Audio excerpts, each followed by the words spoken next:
जय श्री राम, जय बजरंगबली। बांधवों, आप सबों ने सीता की खोज में निकले जामबान, अंगद, वीर हनुमान, सारे वानर जब समुद्र के किनारे पहुँचे तो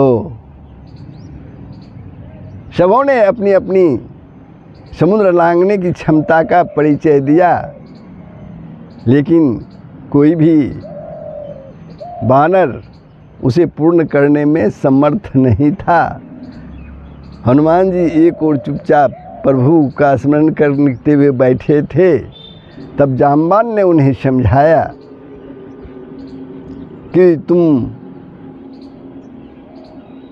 पवन देवता के पुत्र हो, उन्हीं के समान बलवान हो, तुम बल बुद्धि विवेकशील में सर्वश्रेष्ठ हो, तुम्हारी समता करने वाला, तुम्हारी शाम बराबरी करने वाला तीनों लोकों में कोई दूसरा नहीं है।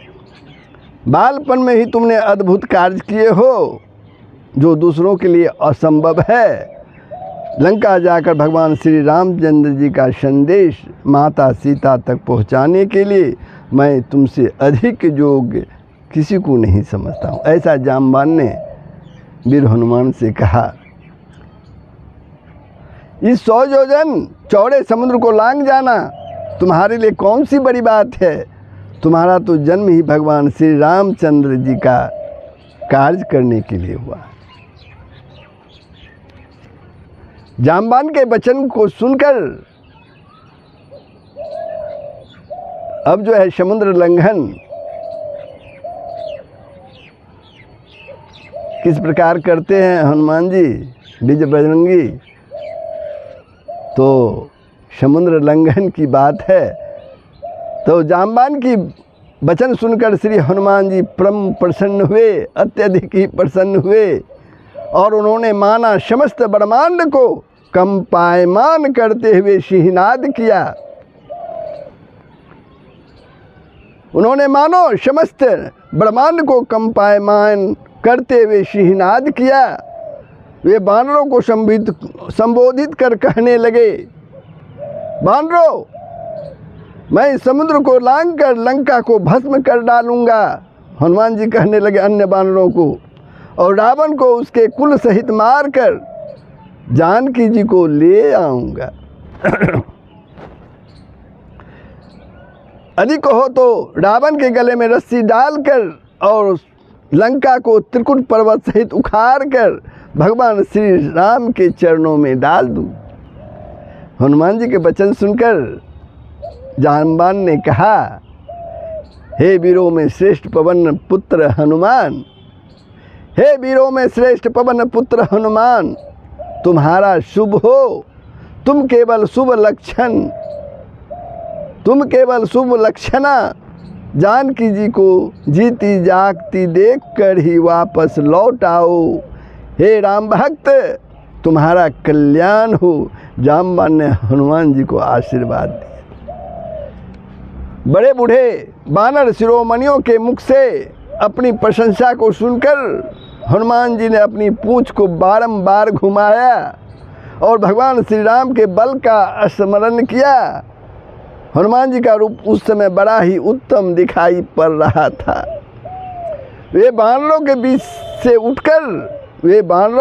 से उठकर खड़े हो गए।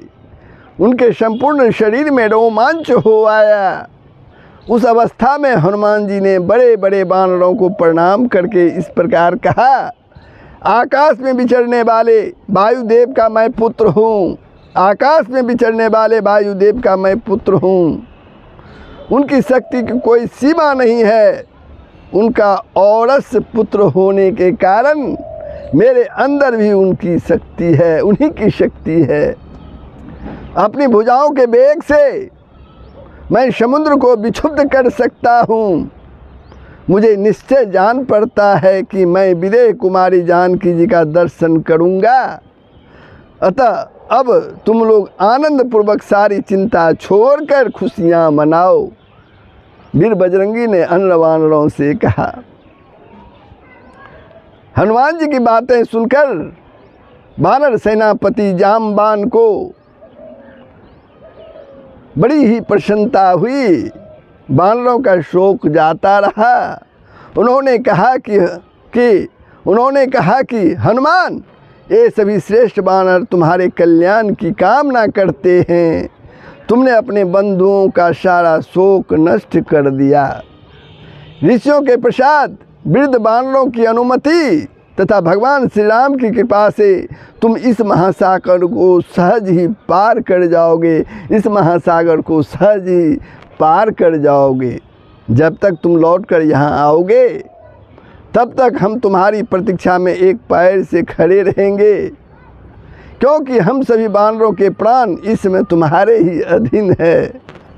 इसके बाद छलांग लगाने के लिए श्री हनुमान जी महेंद्र पर्वत के शिखर पर पहुंच गए। छलांग लगाने के लिए कहाँ पहुंच गए हनुमान जी? महेंद्र पर्वत के शिखर पर, ऊंची चोटी पर वे पहुंच गए। उन्होंने मन ही मन छलांग लगाने की योजना बनाते हुए चित्त को एकाग्र कर, मन को एकाग्र कर श्री राम स्मरण किया। उन्होंने मस्तक और गिरबा को ऊंचा किया और बड़े वेग से शरीर को सिकोड़ कर, बड़े तेजी से शरीर को सिकोड़ कर महेंद्र पर्वत के शिखर से छलांग लगा दी। कपिवर हनुमान जी के चरणों से दबकर वह पर्वत कांप उठा। 2 घड़ी तक लगातार डगमगाता रहा वह पर्वत। आकाश मार्ग से हनुमान जी ने वानरों से कहा कि वानरों, यदि मैं जनक नंदनी सीता जी को नहीं देखूंगा तो उसी वेग से स्वर्ग में चला जाऊंगा। यदि मुझे स्वर्ग में भी माँ सीता के दर्शन नहीं हुए तो राक्षस राज रावण को ही बांध लाऊंगा। ऐसा कहकर हनुमान जी विघ्न बाधाओं का बिना कोई विचार किए बड़े ही वेग से, बड़े ही तेजी से दक्षिण दिशा में आगे बढ़े। हनुमान जी के वेग से टूटकर ऊपर उठे वृक्ष उनके पीछे एक मुहूर्त तक ऐसे चले जैसे राजा के पीछे राजा के सैनिक चलते हैं।